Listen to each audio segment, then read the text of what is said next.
Hi, my name is Braden, and I'll be doing an excerpt from The Punishment of Loki by Abbie Brown. "Come, my brother," shouted Thor, flourishing his hammer. "We have wept and mourned long enough. It is time to punish, and let us hasten back to Thok's cave and see Loki for what he may be." So they hurried back into the mountains where they had left the giantess who would not weep. But when they came to the place, the cave was empty.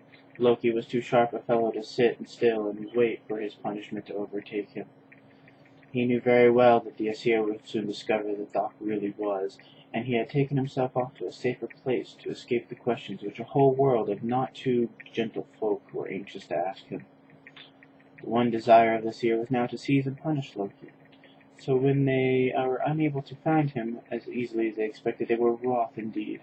Why had they left the cave? Where has he gone? In what new disguise even now is he lurking perhaps close by?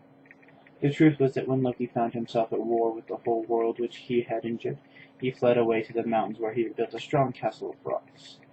This castle had 4 doors, one looking to the north, one looking to the south, one to the east, and one to the west, so that Loki could keep watch on all directions to see if any enemy might approach.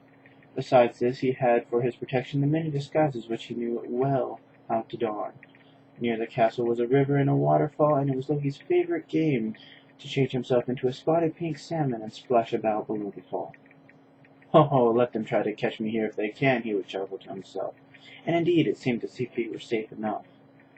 One day Loki was sitting before a fire in this castle, twisting together threads of flaxen yarn into a great fish net, which is his own invention, for no one had ever thought of catching fish with a net. Loki was a clever fellow, and with all his faults, for this one thing at least the fishermen of today ought to be grateful for him. As Loki sat busily knotting the meshes of the net, he had a glance at the south door, and there they were the Æsir coming in a body up the hill towards his castle. Now this is what happened. From his lookout throne in Asgard, Odin's keen sight had spied Loki's retreat. This throne, you remember, was in the house with a silver roof which Odin had built from the very beginning of time, and whenever he wanted to spy what was going on in the remotest corners of Asgard, or to spy into some secret place beyond the sight of gods or men, he would mount his magic throne whence the eye could pierce thick mountains and sound the deepest sea.